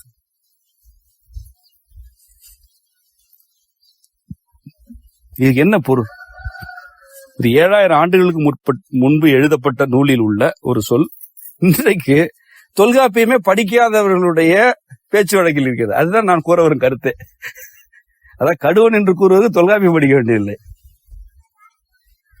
என்றால், இந்த மொழியை காத்து வருவது எது? நூல் காக்கிறதா? ஏதாவது ஒரு நூல் காத்து கொண்டிருக்கிறதா? ஏதாவது ஒரு இலக்கண நூல் காக்கிறதா? இறைவன் காத்து கொண்டிருக்கிறான். அவன் எப்படி காக்கிறான்? ஒரு தாவரத்திற்கு என்ன வண்ணம் வேண்டும் என்று சிந்தனை வழியாக உணர்த்தும் இறைவனே இந்த மக்களுடைய சிந்தனை வழியாக மொழியை வாழ வைத்தும் காத்து கொண்டும் இருக்கிறான். இதனை நான் புரிந்து கொண்டேன். அதனை நான் கற்றுக்கொள்கிறேன், தொடர்ந்து கற்றுக்கொண்டு வருகிறேன். ஏனென்றால் தாவரங்களுக்கு தமிழர்கள் வைத்திருக்கும் பெயர்கள், பல்வேறு கடல்வாழ் உயிரினங்களுக்கு வைத்திருக்கும் பெயர்கள், இவற்றையெல்லாம் பார்க்கும் போது இவ்வளவு நுட்பமான சொற்கள், அதாவது ஒரு சான்று கூறினால் நான் ஏன் இவ்வளவு வியக்கிறேன் என்று புரியும். நான் வியப்பதற்கு என்று இந்த உலகத்தில் இருப்பவற்றை பார்க்கும்போது நான் எவ்வளவு பிறவி எடுக்க வேண்டுமோ தெரியல. மனிதர்களில் பலவற்றை வியக்கிறேன், படைப்பின் பிற உறுப்புகளை வியந்து கொண்டே இருக்கிறேன். அவ்வாறானவற்றில் ஒன்று மீன் என்ற சொல். மீன் நீரில் இருக்கிறது, நீர் வாழ் ஒரு உயிரினம். வானத்தில் இருப்பது மீன் தமிழில் இல்லையா? அது விண்மீன், இது மீன். பொதுவாக மீன் என்றுதான் வானத்தில் இருக்கும் பொருளையும் நாம் குறித்தோம். இந்த இரண்டுக்குமான அடிப்படை என்ன என்றால், நான் தமிழ் நூலுடைய சூத்திரப்படியே இதை விளக்க இயலும். ஆனால் அப்படியெல்லாம் விளக்க விரும்பவில்லை. நான் நேரடியான பொருளாக கூறுகிறேன். வானத்தில் அல்லது ஆகாயத்தில் ஒளி எவ்வாறு பயணிக்கிறது? ஒளி நேர்கோடாக பயணிக்கவில்லை. இது நம்முடைய நூல்களில் உள்ள கொள்கை. இளையோர் தங்களுடைய சூத்திரங்களை பற்றி, கட்டுமான சூத்திரங்களை கூடும்போது கூட கூறினார்கள், வளைவற்றது எதுவுமே இல்லை என்று உங்களோட பகிர்ந்து கொண்டார்கள். அது நாம் அவர்களுக்கு கற்றுக் கொடுத்திருக்கும் இலக்கணம். வளைநூலில் உள்ள அடிப்படையான எதுவுமே ஒரு துல்லிய கோணம் இல்லை, ஒரு செங்குத்து என்று எதுவுமே இல்லை. இப்பொழுது நடைமுறையில் 90 பாகை என்று ஒரு அளவு இருக்கிறது. அதெல்லாம் ஒரு வேடிக்கை. 90 பாகையில் எதுவுமே இருக்காது, உண்மையில் இருக்காது. ஏன் இருக்காது? புவியே வளைந்து இருக்கிறது. நீ அதில் ஒன்று கட்டிட மாட்டேன் 90 பாகை. அதாவது உண்மை, நீ ஒரு குச்சியை நேராக நட்டது 90 பாகை என்று சொல்லலாம். ஆனால் நீ ஒரு நிலத்தில் நட்டிருக்கிறாயே, அந்த நிலமே அந்த பாகையில் இல்லை. ஏனென்றால் எதுவுமே தட்டையாக இருக்காது. 30 நிலை, எல்லாமே 30 நிலை, நீளம் அகலம் ஆழம் என்று இருக்கும்போது, ஆழம் என்றாலே வளைவு தான். தட்டையான பொருள் என்று எதுவுமே இல்லை. நம்முடைய வளைநூல் கொள்கைப்படி 90 அல்ல, 480 பாகைகளுக்கான கணக்கு நம்மிடம் இருக்கிறது.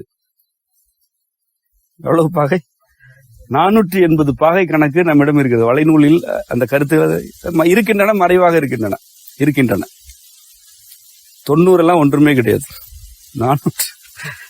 360 முதல் 480 வரையிலான பாகை கணக்குகளை நம்மால் போட இயலும். அந்த கணக்கு சூத்திரங்கள் இருக்கின்றன, வலைநூலிலே இருக்கின்றன. ஒளி நேர்கோட்டில் பயணிப்பதில்லை. அது எப்படி பயணிக்கிறது? வளைந்து வளைந்து பயணிக்கிறது. இது இவ்வாறு வளைந்து பயணிக்கிறது அல்லவா? இது எப்படி இருக்கிறது என்றால் நாம் நம்முடைய நூல் கொள்கைகளின் அடிப்படையில் கூறுகிறேன். இந்த கையை, 2 கைகளை கூப்பி மேல்புறம் வளைந்து கீழ்ப்புறம் வளைந்து இப்படி வைத்துக் கொண்டால் எப்படி இருக்கிறது? இப்படி. இதுதான் ஒளி பயணிக்கும் முறை. மேல்வளை கீழ்வளை, இந்த 2 ஒத்திசைவு. அதன் பிறகு பின்னல், மேல்வளை கீழ்வளை பின்னல். இதுதான் ஒளி பயணியுடைய அடிப்படை வடிவம். நேர்கோட்டில் ஒளி பயணிக்காது. வெளிச்சத்தை பாய்ச்சலாம். அதாவது வெப்ப சலனத்தின் வழியாக ஏற்படுத்தப்படுவது வெளிச்சம். நீங்கள் ஒரு விளக்கினை பாய்ச்சுகிறீர்கள், அது நேர்கோட்டில் செல்வது போன்ற தோற்றத்தை உங்களுக்கு கொடுக்கும். அது கூட வளைந்துதான் செல்லும், ஆனால் நேர்கோட்டில் பயணிக்கும் தோற்றத்தை கொடுக்கும். அது நீங்கள் வெப்பத்தின் வழியாக அதனை செய்கிறீர்கள். நான் கூறுவது வெப்பம் என்ற பூதம் எல்லாம் பிறக்குவதற்கு முந்தையதுதான் ஒளி. ஒளி இவ்வாறு பயணிக்கிறது, ஒளி வளைகிறது. இது பயணிக்கும் முறைக்கும் நீரில், குறிப்பாக கடலில் மீன்கள் பயணிக்கும் முறைக்கும் ஒற்றுமை இருக்கிறது. மீன் எப்படி கடலில் நீந்துகிறதோ, தாவி செல்கிறதோ, வளைந்து செல்கிறதோ, அவ்வாறுதான் மீன் எப்படி எல்லாம் செல்லும்? தாவும், தன்னுடைய துடுப்புகளை ஆட்டி செல்லும், பின்புறத்தை மட்டும் ஆட்டி செல்லும். இது எல்லாமே, இந்த அசைவுகள் எல்லாம் நீங்கள் ஒரு கோட்டோவியமாக வரையுங்கள். இந்த எல்லா அசைவுகளுமே ஒளி பயணிக்கும் முறை. இப்படிதான் ஒளி பயணிக்கிறது. மட்டுமல்லாது பின்னலாக இருக்கிறது. அது வேறு. மீன் என்பது வானத்தில் இருப்பதா நீரில் இருப்பதா என்று கேட்டால் இந்த 2மே மீன் தான் என்று கூறுவதற்கு என்ன அடிப்படை? அந்த 2உடைய அசைவு முறை ஒரு குறிப்பிட்ட வடிவத்தில் இருக்கிறது. அதுதான் மீன். இப்படி மீன் என்ற சொல் ஒளியின் அசைவியக்கத்தை புரிந்து கொண்டு சூட்டப்பட்டது. இது அதனால் பார்த்தால் ஆரல் என்ற ஒரு மீன் இருக்கிறதா? நீ கார்த்திகை என்று கூறப்படுகிறது என்று கருதுகிறேன். ஆரல் என்பது கார்த்திகை என்று நான் நினைக்கிறேன், சரியா தெரியவில்லை. இந்த ஆரல் மீன் என்பது நிலத்தில் இருக்கக்கூடிய ஒரு மீனுக்கு பேர். ஆறுகளில் ஆரல் மீன் இருக்கிறது. ஆறுகளில் இருக்கக்கூடிய ஆரல் மீன் பெயரை வானத்தில் இருக்கும் ஒரு கூட்டத்திற்கு வைக்கிறார்கள். ஏன் வைக்க வேண்டும்? ஆற்றில் இருப்பது ஆரல் மீன். அதே பெயரை வானத்தில் இருக்க ஒரு விண்மீன் கூட்டத்திற்கு வைக்கிறார்கள். அது ஒரு மீன் அல்ல, ஒரு கூட்டம். அது 6 மீன்கள் கொண்ட ஒரு கூட்டம். அதுதான் ஆரல். ஏன் வைக்கிறார்கள்? 2க்கான ஒற்றுமை. இந்த மீனுடைய சில தன்மைகள் அந்த மீனில் இருக்கின்றன என்ற ஒற்றுமை. இப்படி இந்த நம்முடைய தமிழர்களின் வாழ்க்கை முறை, எளிய மனிதர்கள் புழங்கும் சொற்கள் ஆகியவற்றில் மிக மிக ஆழமான நுட்பமான கருத்துகள் இருக்கின்றன. வைக்கோல் கொண்டு ஒரு கயிறு திரிக்கப்படுகிறது. சோழ மண்டலத்தில் அதற்கு ஆக்கை என்று பெயர். வைக்கோலை ஒரு கயிறாக திரித்து கட்டும் வழக்கம் எல்லா பகுதியிலும் இருக்கு. சோழ மண்டலத்தில் அதனை ஆக்கை என்றுதான் கூறுவார்கள். ஆக்கை என்றால் என்ன? பின்னப்பட்ட, திரிக்கப்பட்ட ஒரு வடிவம். உடல் ஒரு ஆக்கை இல்லையா? உடலுக்கு ஆக்கை என்று பெயர். வைக்கோலை திரித்து ஒரு வடிவமாக்கி ஒரு பின்னல் வடிவம், ஒரு பின்னல் வடிவத்தில் வைத்தால் அது ஆக்கை. மனித உடல் ஒரு பின்னல் வடிவம் தான். அது ஒரு முருகு வடிவம், முரள் வடிவம், பின்னல் வடிவம், எப்படி வேண்டுமானால் கூறலாம். ஆகவேதான் அது ஆக்கை எனப்படுகிறது. இது யார் சொல்வது? இது ஆக்கை என்று யார் சொல்வது? பள்ளிக்கூடம் கூட சென்றிராத ஒரு ஆண் அல்லது ஒரு பெண், நம்முடைய மரபில் வந்த ஒரு கிராமத்தில் இருக்கக்கூடிய மனிதர் கூறுகிறார், ஆக்கை என்கிறார். இப்படி தமிழகத்தில் உள்ள புழக்கத்து சொற்களுக்கு பின்னால் இருக்கும் கருத்துகள் நேரிடையாக அண்ட கொள்கைகளோடும் இறையியலோடும் இந்த புவியின் உயிரின தோற்ற நிலைகளோடும் நம்மை இணைக்கின்றன. இந்த இணைப்பை யார் ஏற்படுத்துவது? மீண்டும் நான் கேட்கிறேன், இதனை யார் செய்வது? ஒரு புழுவிற்கு இங்கு உன் உணவு இருக்கிறது என்று அறிவிப்பது எதுவோ அதுதான் இந்த பொருளுக்கு இதுதான் பெயர் என்று அறிவிக்கிறது. அவ்வாறு அறிவிப்பது சிந்தனை. சிந்தனையாக இருப்பது எம் அப்பனே, சிவமே சிந்தனை. அவனே சிந்தனையாக இருந்து சொற்களாக புழங்குகிறான். அவனே தன்னை தாழ்த்தி கொண்டு மனிதர்களுடைய மிக மிக எளிமையான மனிதர்களுடைய அகத்தில் உரைகிறான். அவனே அவர்களை வழி நடத்துகிறான். அதுதான் தமிழில் இருந்து நாம் கற்றுக்கொள்ள வேண்டிய பாடம். நீங்கள் அதனை நன்கு புரிந்து கொள்ள வேண்டும். இது மெத்த படித்தவர்களுக்கானது அன்று.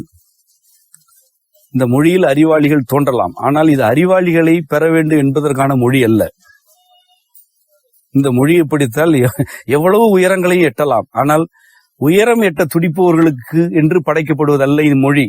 இம்மொழி ஏதும் அறியாதவர்களுக்காக இறைவன் தன்னையே இறக்கி கொண்டு, அவன் தன்னையே தாழ்த்தி கொண்டு வந்து இறங்கி வந்து அவர்களை கட்டி அணைத்து முத்தமிட்டு, இதுதான் உன் வழி, இதுதான் உன் நெறி என்று அரவணைக்கும் மொழி. ஆகவேதான் எளிய மனிதர்களிடம் கூட ஆழமான சொற்கள் இன்றும் இருக்கின்றன.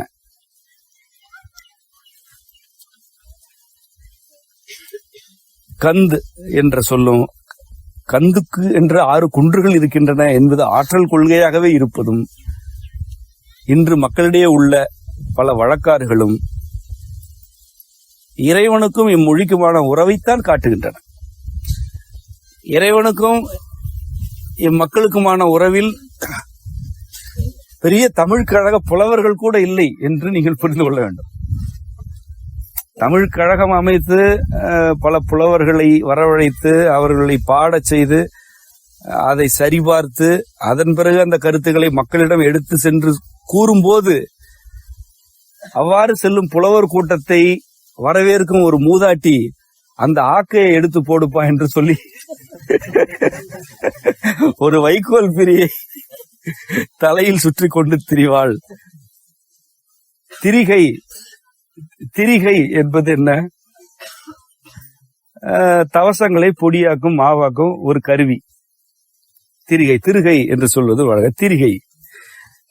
திரி என்பது என்ன? ஒரு பின்னல், நூல்களின் பின்னல். அதுதான் திரி. திரித்தல். வெவ்வேறு கூறுகளை எல்லாம் ஒரு பின்னல் முறையில் திரித்தால் அது திரி இல்லையா? திரி என்பது 3ஐ குறிக்கும், தமிழிலும் குறிக்கும். 3ஐ தமிழிலும் குறிக்கும். திரிபுரம் என்பது தமிழ் சொல்லும் கூட, தமிழ் சொல்லே. திரிபுரம் என்பது தமிழ் சொல்லு. அதாவது 3 தனித்தனி கூறுகள் ஒரு பின்னலாதல் என்பது. திரியில் கூட 3 பின்னல் கொண்ட திரி என்று ஒரு வகை உண்டு.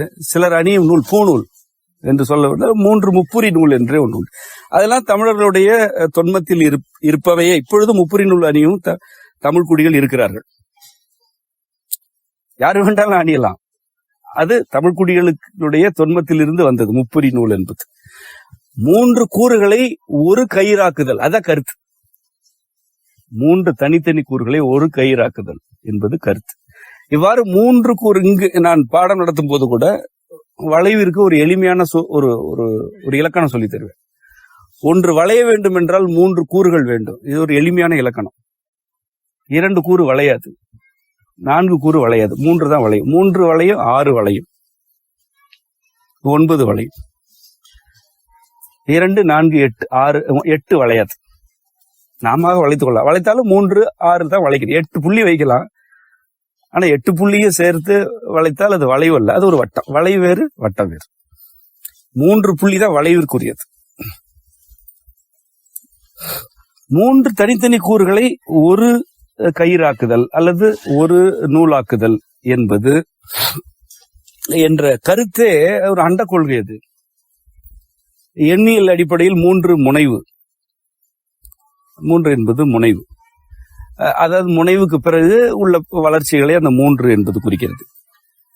இந்த 3 தனிக்கூறுகள் ஒரு பின்னல் ஆகும்போது என்ன நடக்கும் என்றால் சுருள் வடிவம் அமையும். அதுதான் சுருள் வடிவத்தோட அடிப்படையே. ஒரு வடிவம் சுருளாக வேண்டும் என்றால் 3 கூறு அடிப்படையானது. 3, 6 நம்முடைய வடிவ கொள்கைப்படி 6, அதாவது அறுசீர் விருத்தம் அதற்கு பெயர். 48வது நிலை அதோடு முடிந்தது. 56, 64 என்ற நிலைகள் இருக்கின்றன. ஆனாலும் நீ எவ்வளவுதான் 64க்கு சென்றாலும் 48க்குள் தான் அடங்கும். அது வளைநூலில் அது எல்லாமே நிறுவப்பட்டிருக்கு. எல்லாம் சொன்னா உங்களுக்கு புரியாது. இந்த சூத்திரங்கள் எல்லாம் வளைநூலில் வரைபடங்களாகவும் கணிதம் இலக்கணமாகவும் நிறுவப்பட்டிருக்கின்றன. அறுசீர் விருத்தம் என்பது 48. இந்த அறுசீர் விருத்தம் தான் பின்னலை ஒரு சுருள் வடிவமாக்கும். அந்த ஆலையை இப்பொழுது கட்டி கொண்டிருப்பது அந்த சுருள் வடிவம் தான். அது 6, இதோடைய உயரம் 6. அறுசீர் விருத்தம் இது ஒரு பின்னல் சுருள் வடிவமாக வேண்டும் என்பது அடிப்படை. புரிந்தா? 3 கூறுகள் இருந்தால்தான் வளையும். இந்த வளைவு ஒரு சுருள் ஆகும். சுருள் தான் சுழல் ஆகும் இல்லையா? சுருள் இருந்தா சுழற்சி இப்படி ஆகும். இதுதான் திரிபுரம், இந்த விளக்கு திரி, இது எல்லாத்துக்கும் அடிப்படை. திரிகை என்பது சுழற்சி, ஒரு சுழலும் கருவி. 2 கல் தானே இருக்குது, 3 கல் இல்லை அல்லவா? 2 கல் தான் இருக்குது. ஆனால் ஏன் திரிகை? திரி என்றால் சுருள் வடிவ சுழற்சி கொள்ளும் ஒரு பொருள் என்று பொருள். இது அடிப்படையில் இந்த பேரண்டத்தோடைய ஒரு வடிவம். அது சுழற்சி சுருள், அதாவது சுருள் வடிவமாக சுருண்டு சுருண்டு சுருண்டு ஒரு சுழற்சியில் இருப்பது. இந்த கருத்து கொண்ட ஒரு பொருளை ஒரு ஆயா வீட்டில் வைத்துக்கொண்டு இந்த தமிழ் புலவர்கள் எல்லாம் திரி என்றால் என்ன தெரியுமா என்று கூறும்போது அந்த திரியை எடு என்று சொல்லிக் கொண்டு இருந்த இனம்தான் தமிழ் இனம். இங்க புலவர்கள் கற்றுத்தந்து மொழி வளர்க்கவில்லை. முதலில் அதை புரிந்து கொள்ள வேண்டும். இறைவன் வளர்க்கும் மொழி. இறைவன் தன்னுடைய எளிமையான குழந்தைகளுக்கு இந்த மொழியை பாலாக ஊட்டுகிறான். அதனால்தான் ஒரு பயிர் உடைக்கும் கருவிக்கு கூட திரிகை என்று பெயர் வைக்கிறோம். சும்மா உடைக்கும் கருவி. மற்ற மொழிகளில் பாருங்கள், நேரடியாக அந்த செயல்பாட்டுக்குரிய சொற்கள் தான் இருக்கும். மாவு அரைப்பது அப்படியே வைத்தோம், திரிகை. ஏன் அப்படி சொல்ல வேண்டும்? திரிதல். திரிதல் என்றால் என்ன? சுற்றுதல். அந்த சுற்றுதல் என்பதிலிருந்து பின்னோக்கி அந்த இலக்கணத்துக்கு பாருங்கள். எது சுற்றும், எது சுருளாக இருக்கிறதோ அது சுற்றும், எது சுருளாக இருக்கும், எது வளைகிறதோ அது சுருளாக இருக்கும், எது வளையும், 3 கூறு இருந்தா வளையும். 3 என்பது என்ன? திரி. திரியிலிருந்து மறுபடியும் போங்க. திரி என்றால் என்ன? 3 கூறு. 3 கூறு பின்னினால் பின்னுதல். இது திரி என்ற ஒரு சொல்லுக்குள் இருக்கக்கூடிய எவ்வளவு நுட்பமான கொள்கை. இப்படி ஒவ்வொரு சொல்லுக்கு பின்னாலும் உள்ள பொருளை நீங்கள் பின்தொடர்ந்து செல்வீர்கள் என்றால் தமிழ் உங்களை நேரடியாக அம்மையப்பரின் மடியில் ஆழ்த்திவிடும். தமிழ் நூலாகிய இந்நூல் இந்த கருத்துக்களை உங்களோடு பகிர்ந்து கொள்ள வந்தது. உங்களோடு பகிர்ந்து கொள்ள வேண்டும் என்பதற்காகவே வந்தது. இந்த நூலை அனைவருக்கும் விளங்க செய்ய வேண்டும் என்ற பணி எனக்கு வழங்கப்பட்டிருக்கு. எனக்கு வழங்கப்பட்டதிலேயே மிக மிக மிக கொடுமையான பணி. எழுதுவதோடு முடிந்து போனது இதுவரை. நூலை படித்தால் என்ன, படிக்கவில்லை என்ற பலருக்கு புரியாது. ஆனால் வாங்கி வைக்க வேண்டும் என்ற விருப்பத்தில் வாங்கி வைத்து விடுவார்கள். இப்பொழுதுதான் இந்த இணைய வகுப்பு நடத்தும் போதுதான் புரிகிறது, மூல நூலை இப்பொழுதுதான் படிக்க தொடங்கி இருக்கிறார். இப்பொழுது சரி, அதை பற்றி இதுவரை நாம் கவலைப்பட்டதில்லை. இப்பொழுது தமிழ் நூல் அவ்வாறானதல்ல. தமிழ் நூல் யாவருக்குமான அமுது. அது யாவருக்குமான அமுது. இந்த அமுதினை விளங்கச் செய்யும் பணி எனக்கு இருக்கிறது. ஆகவேதான் தமிழ் நூலை வெளியிட்டு அதனை பலர் கைகளில் இன்று நான் கொடுத்திருக்கிறேன். எனக்கு நிலைவனத்திற்கு பணியாற்றினார்கள் என்பதெல்லாம் ஒரு காரணம், அவ்வளவுதான். பொதுவாக எனக்கு வேலை என்பதே ஒரு காரணம் தான். எனக்கு ஊடாடுதல் தான் என்னுடைய வாழ்க்கை. மலையோடு ஊடாட வேண்டும், ஆனால் ஏதாவது ஒரு வேலையை வைத்துக்கொண்டு, வேலை இருப்பதாக நினைத்து கொண்டு அல்லது சொல்லிக்கொண்டு மலைக்கு சென்று மலையோடு ஊடாடுவோம். மனிதர்களோடு ஊடாட வேண்டும் என்பது விருப்பம். அதற்கு ஒரு காரணம், அவ்வளவுதான். ஏதோ ஒரு காரணத்தை வைத்து ஏற்கனவே ஈதல் திட்டத்தில் இருக்கிற அனைவருக்குமே நூல் வழங்க விரும்புகிறேன். முதல் பதிப்பு ஏறத்தாழ முடிந்தது. ஒரு முதல் பதிப்பு 1000 நூல்கள் தான், ஏறத்தாழ முடிந்து விடும் என்றுதான் நான் நினைக்கிறேன். அடுத்த பதிப்பு தான். அது இதை விட எனக்கு ஒரு மனநிறைவுலாம் எதுவுமே இல்லை. உங்கள் கைகளில் வேறு எந்த நூலையும் சேர்க்காத வகையில் இந்த நூலை நான் சேர்த்ததற்கு காரணம் இதுதான். தமிழ் எளியவர்களுக்கான மொழி, அது விற்பனர்களின் பகட்டுகளுக்கானது அல்ல. அதற்கு நானே சான்று.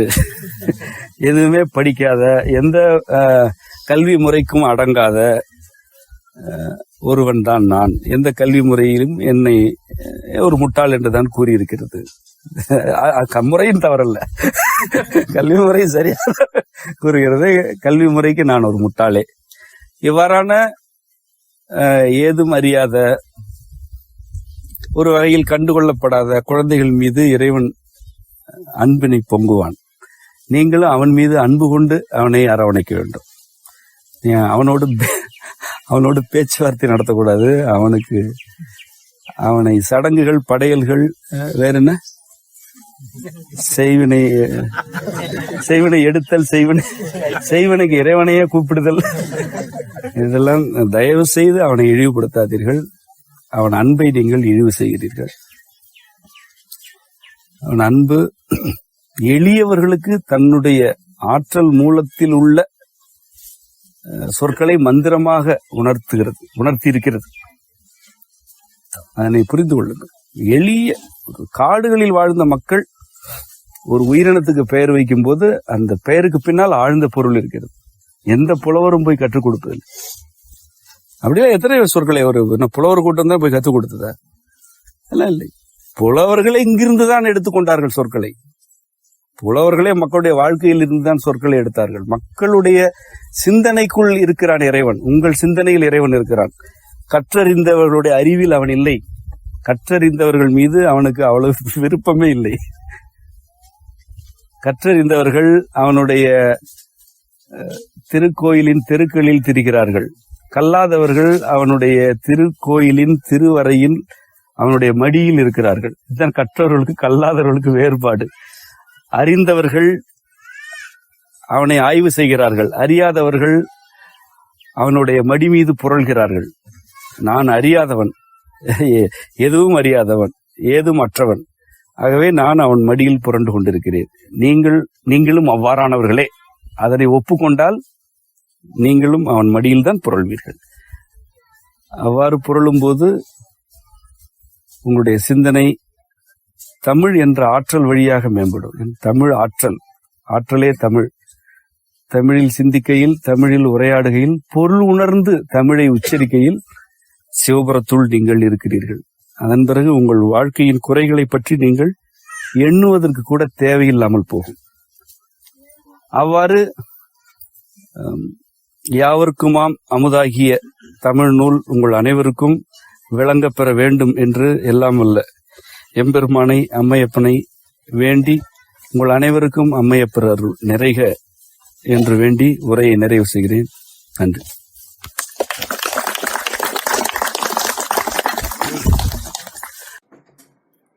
தமிழ் நூல் மற்றும் ஆசான் மா. செந்தமிழன் அவர்களுடைய பிற நூல்களை பெற செம்மை வெளியீட்டகத்தின் வாட்ஸ்அப் எண் 9385538976. நன்றி.